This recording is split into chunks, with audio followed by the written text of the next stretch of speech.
በዚህ ቪዲዮ ለቀጭን ሴቶች የሚሆኑ አለባበሶችን የምንመለከት ይሆናል። አብራችሁን ቆዩ። መጀመሪያ ላይ የምናገኘው ከላይ የምናደርጋቸውን ልብሶች ነው። ቀጭን ከሆነ ከላይ የምናደርጋቸውን ልብሶችን ስንለብስ ማየት ያለብን መጀመሪያ ልብሶቹ የተሰሩበትን ፋብሪክ ነው። ቀጠን ያልን ከሆነ ከላይ የበለጠ ቀጠን ብለን እንዳንታይ የምንፈልግ ከሆነ ወፈር ያሉ የልብስ ጨርቆችን ነው መጠቀም ያለብን። በእርግጥ ከላይ ሰውነታችን ቀጠን ብሎ ሲታይ የራሱ ውበት ያለው ቢሆንም ነገር ግን አንዳንዴ ቅጥነታችን በዛው ልክ ደግሞ በጣም የበዛ ይሆንና ልብሱ ላይ ውበት አይኖረው። ይህ ማለት በምንለብሳቸው ልብሶች ቅጥነታችንን መሸፈን አለብን ሳይሆን አንዳንድ ልብሶች ማለት ነው የተሰሩባቸው ጨርቆች ወፈር ያሉ በራሳቸው ሞላ ያሉ ስለሆነ ከቀጠነው ሰውነታችን ጋር በሚገባ ኮምፕሊመንት ያደርግልናል ማለት ነው። ልብሶቹ ወፈር ያሉና ትንሽ ደግሞ ሰፋ ያሉ ቢሆኑ ደግሞ በደንብ ይመረጣል ማለት ነው። ሌላው ደግሞ ከላይ የምናደርጋቸው ልብሶች ከተሰሩበት ፋብሪክ እንዲሁም ሰፋ ከማለታቸው በመቀጠል የምናገኘው ደግሞ ሌየር አድርገን መልበስ ነው። ይህም እንዴት ነው? ከላይ የምናደርጋቸው ልብሶች ለምሳሌ ሹራብ ሊሆን ይችላል፣ ቲሸርት፣ ሸሚዝ ብቻቸውን ከማድረግ ይልቅ አንድ ሁለት ልብስ ከላይ አብረን አድርገን መልበስ ማለት ነው።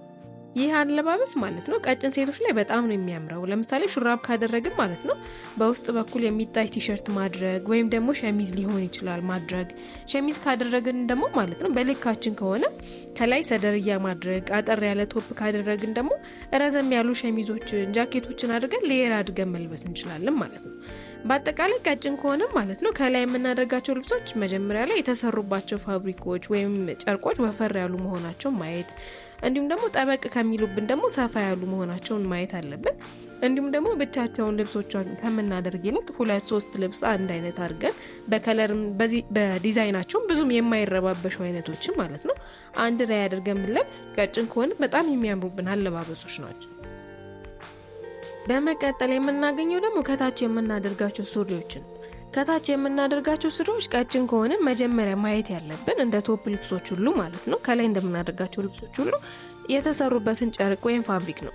ቀጭን ሆነን አንዳንዶቻችን የሰውነት ቅርጻችን ወጥ የሆነ አራት ማዕዘን የምንለው ይሆናል። ወይም ደግሞ ከርቭ ያለው ማለትም ገባ ያለው ወገብ ሊኖረን ይችላል። ታዲያ ሰውነታችን ከርቭ ያለው እንዲሁም ወጥ የሆነ ቢሆንም ሃይዌስት የሆኑ ሱሪዎች ብናደርግ ይመረጣል። ምክንያቱም ደግሞ እንደዚህ ያሉ ሱሪዎች ከወገባችን ከፍ ማለታቸው በራሳቸው ማለት ነው ሰውነታችን ላይ ከርቭ የመፍጠር ባህሪ ያላቸው። ይህም ከላይ ያለውና ከታች ያለው ሰውነታችን በሚገባ ባላንስ ያደርጉልናል ማለት ነው። ከዚህ በተጨማሪ ደግሞ ከታች የምናደርጋቸው ሱሪዎች የተሰሩበት ፋብሪክ ወፈር ያሉ ለምሳሌ ጂንስ ሆነው ላስቲክ ያላቸው ወይም ደግሞ ስኪኒ ከሚሆኑ ይልቅ ካርጎ የሆኑ ሱሪዎች፣ ጂንስም ሆነው ደግሞ ደረቅ የሆኑ ጂንሶች አሉ አይደለ? እንደሱ አይነት ጂንሶች ቀጭን ከሆነን የሚያምሩብን አይነት የሱሪ አይነቶች ናቸው።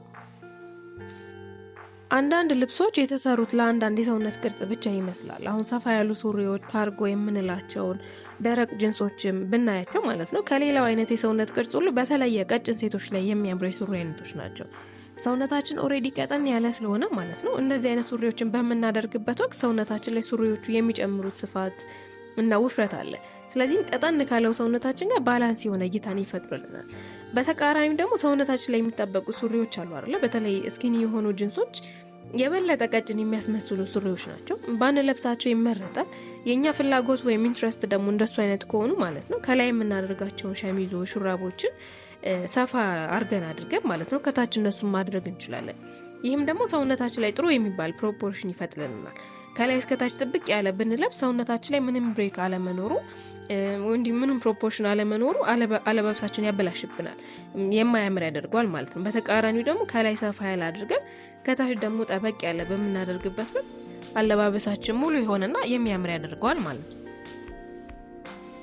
ቀጥል የምናገኘው ደግሞ ቀሚሶችን ነው። ቀጠን ያልን ከሆነ ቀሚሶች በጣም ነው የሚያምሩብን። በተለይ ደግሞ ለቀቅ ያሉ ቀሚሶች ፕሪንት ያለባቸው ዲዛይናቸው ደግሞ ወደ ጎን የሚታሰሩ ሊሆኑ ይችላሉ። ወይም ደግሞ ሺፍት የምንላቸው የቀሚስ ዲዛይኖች አሉ አይደል? ወጥ የሆኑ ቀሚሶች ማለት ነው ከኛ ጋር አብረው የሚሄዱና የሚያምሩብን ቀሚሶች ናቸው። ቅጥነት በራሱ ውበት ነው ይባላል። በተለይ ደግሞ ቀሚስ ላይ ሲሆን ማለት ነው። ብዙ አይነት ዲዛይን ያላቸው ቀሚሶች ከኛ ጋር በጣም አብረው ነው የሚሄዱት። ኦልሞስት ሁሉም አይነት በሚባል ደረጃ ቀሚሶች ከኛ ጋር ይሄዳሉ። ኤላይን የምንለው ቀሚስ፣ ፊት ኤንድ ፍሌር የሆኑ ኢምፓየር ዌስት የምንለው ቀሚሶች፣ ብቻ በአጠቃላይ ብዙዎቹ የቀሚስ የዲዛይን አይነቶች ማለት ነው ከኛ ጋር በጣም የሚሄዱ የቀሚስ አይነቶች ናቸው። በመጨረሻ ላይ የምናገኘው ደግሞ ጃኬቶችን ወይም ኮቶችን ከላይ የሚደረቡትን ልብሶች ነው። ቀጭን ከሆንም በቃ ሁሉም አይነት የጃኬት የኮት አይነቶች ሁሉ ከኛ ጋር አብረው ይሄዳሉ ማለት እንችላለን። በልካችን ሊሆኑ ይችላሉ፣ ሰፋ ያሉ ቁመታቸው ረዘም ያሉ እንዲሁም በእኛ ልክ የሆኑም ሊሆኑ ይችላሉ። ቀደም ብዬ እንደነገርኳችሁ ቀጠን ያልን ከሆነ ከላይ የምናደርጋቸው ልብሶች ብቻቸውን ከምንለብሳቸው ይልቅ ሌየር አድርገን ብንለብሳቸው የበለጠ የሚሰጡን ውበት አለ። ለዚህም ከላይ የሚደረቡ ጃኬቶች፣ ኮቶች፣ ጋውኖች በተለየ ከኛ ጋር ሄዱብናል እንዲሁም ያምሩብናል ማለት ነው። ኦሬዲ እኛ ቀጭን ስለሆንን ልብሶችን ሌየር አድርገን በምንለብስበት ወቅት ከመደራረብ ይልቅ ለኛ ውበት ነው የሚሰጥ። ሰውነታችን ወፈር ያለ ወይ ሞላ ያለ ቢሆን ኖሮ ማለት ነው ልብሶችን እንደዚህ አብዝተን ወፈር ያሉ ጨርቆችን አንድ ላይ ደራርበን ብንለብስ በእይታም እንዲሁም ለራሳችን መጀመሪያ ምቾት አይሰጠንም፣ እንዲሁም ውበት አይኖርም። በተቃራኒው ደግሞ ቀጭን ከሆነ ማለት ነው የዚህ ተቃራኒ ሆኑ ነው። ልብሶችን ደራርበን መልበስ በጣም ውበት ነው የሚሰጠን፣ በጣም ደግሞ ያዘንጠናል። በተለይ አብረው የሚሄዱ የልብስ ከለሮችን አንድ ላይ አድርገን ብንለብስ የበለጠ በጣም በቀላሉ ብዙም ሳንጨናነቅ ሁልጊዜ ዘንጠን እንድንውል የሚያደርገን አለባበሶች ናቸው።